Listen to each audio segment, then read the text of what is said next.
Assalamualaikum warahmatullahi wabarakatuh. Perkenalkan, nama saya Nashwa Kamila dari Fakultas Ilmu Komunikasi jurusan Public Relation.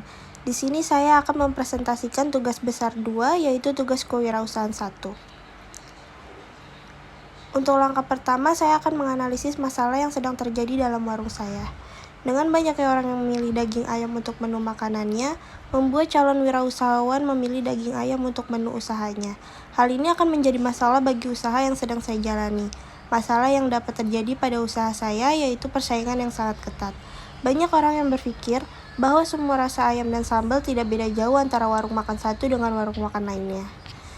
Yang kedua, solusi yang ditawarkan. Berdasarkan analisa masalah yang sudah dijelaskan sebelumnya, solusi yang tepat untuk mengatasi masalah tersebut dengan cara meningkatkan kualitas pelayanan dan membuat produk beda dari warung lainnya. Dalam membuat produk beda dari warung lainnya, saya membuat menu selain berbahan dasar daging ayam. Saya mengungkap daging ayam dengan bumbu-bumbu yang sangat berasa akan rempah-rempah dan membuat ayam yang sudah digoreng kemudian dipenyet menggunakan ulekan dan langsung diberi sambal di atas ayamnya. Selain rasa daging ayam yang beda dengan warung pecel lele dan warung sambal setan, warung ayam penyet saya membedakan pada sambal. Saya memiliki 4 pilihan sambal yang jarang ditemui di warung makan ayam lainnya. Untuk yang tidak suka sambal atau untuk anak kecil, saya akan memberikan sambal secara terpisah.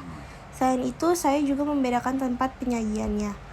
Warung ayam penyet saya yaitu dengan menggunakan piring rotan yang dilapisi kertas nasi, sedangkan warung lain memakai piring beling dan piring plastik.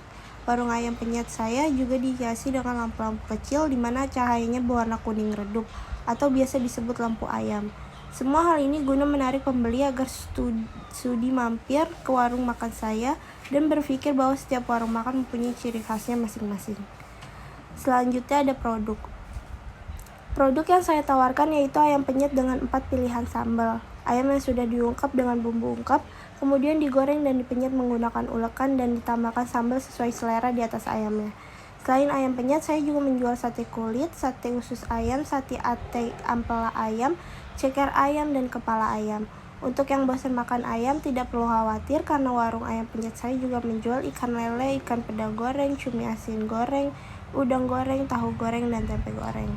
Kemudian ada model bisnis Canva atau BMC. Yang pertama ada value proposition. Untuk kepuasan konsumen, saya mempunyai nilai-nilai yang akan warung saya tawarkan. Yang pertama ada produk. Produk yang saya jual yaitu ayam penyet dengan 4 pilihan sambal. Ada sambal goreng, sambal ijo, sambal mata, dan sambal korek. Produk yang saya jual berbahan dasar ayam. Selain ayam penyet, saya juga menjual sate kulit ayam, sate usus ayam, sate ati ampela ayam, ceker ayam, dan pala ayam. Untuk yang bosan makan ayam tidak perlu khawatir karena warung ayam penyet saya juga menjual ikan lele goreng, ikan peda goreng, cumi asin goreng, udang goreng, tahu goreng, tempe goreng, pete goreng, kol goreng, terong goreng penyet. Selanjutnya, pelayanan toko.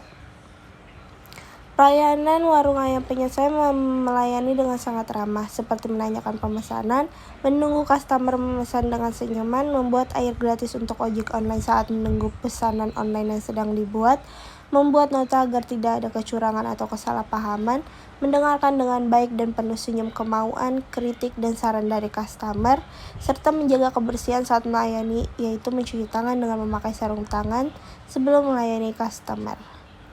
After sales yang warung saya berikan yaitu diskon 5% dengan pembelian 70.000 pas selama 3 hari berturut-turut. Untuk mengetahui customer sudah membeli sebanyak 3 kali seharga 70.000, saya memberikan stiker pada saat pembelian seharga 70.000. Stiker tersebut menjadi bukti saat pembayaran setelah 3 hari berturut. Dengan mengasih unjuk stiker tersebut ketika pembayaran, kemudian pelayan langsung memotong harga sebesar 5%. Yang kedua ada customer segment. Dalam usaha saya memiliki target dalam penjualan yaitu ada demografis. Demografis tertuju pada seluruh masyarakat dewasa hingga anak kecil, baik laki-laki maupun perempuan yang bertempat tinggal di sekitaran Kebayoran Baru, seorang yang melintas dekat stasiun MRT Blok A, karyawan MRT, dan karyawan kantor sekitar MRT Blok A. Dan selanjutnya customer segment psikologis, mulai dari orang yang tidak suka pedas, pedas sedang, sampai pedas banget, dan orang yang suka bagian ayam lainnya. Warung makan ayam penyet ini orang yang suka mencari makan malam di luar dengan tema santai dan klasik. Yang ketiga ada customer relationship. Untuk membangun hubungan pada customer, pelayan melayani customer dengan jujur, profesional, dan santai dalam menghadapi sikap berbagai customer. Melihat ekspresi customer, jika waktu tepat, pelayan mengajak ngobrol menanyakan dari mana perjalanan mereka, tahu tempat ini dari mana, dan mendengarkan kritik dan saran yang diberikan. Selain itu, pelayanan memberikan rekomendasi menu yang sesuai dengan pernyataan customer yang sudah ditanya sebelumnya.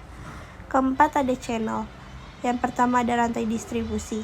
Pada rantai distribusi ini, warung ayam penyet saya menggunakan salur distribusi langsung, yaitu produsen ke konsumen. Warung ayam penyet saya memiliki karyawan khusus untuk mengantar makanan ke customer terdekat. Untuk customer yang memesan lewat media sosial dengan jarak tempuh yang jauh, kita menyampaikan dengan santun bahwa makanan tersebut akan diantar oleh ojek online dengan harga normal di warung, tetapi customer yang membayar ongkos kirimnya. Nah, yang kedua ada channel pemasaran. Channel pemasaran pada warung saya yaitu online dan offline. Untuk online, warung ayam penyet saya membuat Instagram dan TikTok untuk update menu terbaru dan diskon yang diadakan. Dan untuk offline, warung ayam penyet saya baru membuka satu warung ayam penyet. Untuk makan di tempat langsung, warung ayam penyet saya memiliki promo menu tertentu yang tidak ada di online. Yang kelima ada key partner. Untuk kelancaran usaha saya menjalin hubungan baik dengan partner-partner kerja saya, yaitu ada supplier. Dalam usaha saya memiliki partner supplier yaitu peternakan ayam untuk memilih ayam yang fresh karena baru dipotong setiap harinya, dan pemasok sayur untuk lalapan dan sambal, serta bumbu dapur untuk mengungkep ayam. Yang kedua ada ekspedisi. Untuk pengambilan bahan baku sudah langsung diantarkan ke depan rumah oleh supplier itu sendiri. Jika supplier tidak bisa mengantarkan, supplier mengirimkan bahan baku menggunakan jasa GoBox yang sudah dibayar oleh supplier. Yang ketiga ada kompetitor. Kompetitor yang saya hadapi yaitu pecel lele dan warung sambal setan. Pecel lele yang sudah terkenal dengan sambal kacangnya dan warung sambal setan juga terkenal dengan sambal yang sangat pedas, membuat saya bersaing ketat karena memiliki menu yang hampir sama. Maka dari itu, untuk persaingan yang ketat, saya selalu berpikir kreatif untuk merubah warung agar customer tertarik untuk membeli makanan ke warung saya. Yang terakhir ada customer. Dalam pemuasan pelanggan, warung saya memberi free es teh manis, es teh tawar anget, teh manis anget, dan nutrisari untuk satu kali. Free ini hanya berlaku untuk makan di tempat. Yang keenam ada aktivitas. Aktivitas yang dilakukan dari warung ayam penyet saya memiliki 3 kategori, yaitu produksi. Pada tahap produksi, saya mengecek dan list bahan baku yang habis, kemudian menelpon supplier untuk mengantarkan bahan baku yang sudah habis. Nah, yang kedua ada promosi. Pada tahap ini saya mempromosikan ayam penyet saya dengan memberikan promo tertentu melalui Instagram, mengupload video ayam penyet ke TikTok, dan meminta bantuan kepada teman yang jumlah followersnya banyak dengan meminta review dari ayam penyet tersebut. Pada tahap ini, warung ayam penyet saya juga membagikan brosur di depan warung ayam penyet saya, di pinggir jalan lainnya, dan di pagar rumah orang. Yang ketiga ada sales. Pada tahap ini, warung saya mengadakan promo dan diskon pada hari-hari tertentu. Selain hari tertentu, yang warung saya berikan yaitu free minuman 1 kali untuk makan di tempat. Promo atau diskon pada channel online tentu berbeda dengan channel offline. Yang ketujuh ada key resort. Pada tahap ini, warung penyet saya memiliki nilai bagi pelanggan. Yang pertama ada konten. Saya membuka usaha di depan ruko orang yang memiliki halaman parkiran yang luas. Ruko tersebut strategis karena berada di pinggir jalan besar, di mana banyak orang yang melintas di jalan tersebut dan dekat dengan kantor-kantor. Untuk antar makanan customer yang memesan lewat media sosial, kita menggunakan motor untuk mengantar makanannya. Selanjutnya ada SDM. Untuk tenaga kerja, warung ayam penyet saya memiliki 5 pekerja dengan tugas yang berbeda, yaitu 1 orang sebagai pengantar makanan terdekat, 1 orang menyiapkan atau mengolah bahan baku, 2 orang melayani customer, dan 1 orang lagi sebagai administrasi dan sosial media. Selanjutnya ada keuangan atau modal. Dalam membangun usaha, saya membeli dan menyewa semua yang dibutuhkan dalam membangun usaha secara tunai. Sebelum membuka usaha, saya bekerja dan mengumpulkan duit dari gajian kerja tersebut. Setelah uangnya terkumpul, saya membuka warung makan ayam penyet dengan dana yang sudah saya kumpulkan sebelumnya. Untuk lokasi yang digunakan sangat strategis karena tepat di pinggir jalan besar di mana banyak orang yang melintas di jalan tersebut dan dekat dengan kantor-kantor. Yang ke-8 ada cost struktur. Untuk biaya tetap, Saya menyewa tempat seharga 500.000, listrik 200.000, internet 100.000, dan gaji pekerja 3,5 juta. Untuk biaya tidak tepat, bahan baku sebesar 800.000, perlengkapan 500.000, total keseluruhan menjadi 5,6 juta. Untuk revenue-nya, aneka makanan penghasilan hariannya itu 1 juta, penghasilan per bulan 30 juta. Untuk aneka minum, penghasilan per harinya 550.000 dan penghasilan per bulannya 16.500.000. Untuk total semuanya, penghasilan per hari 1.550.000 dan penghasilan bulanannya 46.500.000. Saya juga membuat flyer produk.